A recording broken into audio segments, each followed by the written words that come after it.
ಓಂ ಸಾಯಿರಾಮ್. ಶುಭೋದಯ ನನ್ನ ಮಗುವೆ. ಧೈರ್ಯಕ್ಕೆ ಸೋಲಿಲ್ಲ.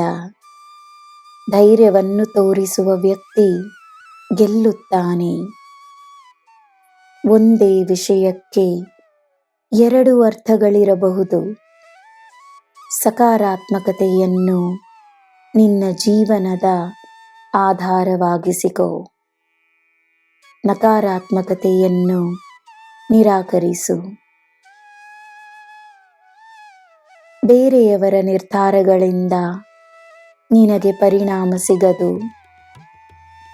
ನಿನ್ನ ನಿರ್ಧಾರಗಳಿಂದ ಮಾತ್ರವೇ ನಿನ್ನ ಜೀವನದಲ್ಲಿ ಪರಿಣಾಮವಿರುತ್ತದೆ, ಪರಿಹಾರವೂ ಇರುತ್ತದೆ.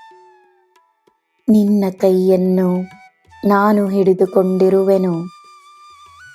ನಿನ್ನ ದಿನ ಶುಭವಾಗಿರಲಿ. ಸರ್ವಂ ಸಾಯಿಮಯಂ. ಜೈ ಸಾಯಿರಾಮ್.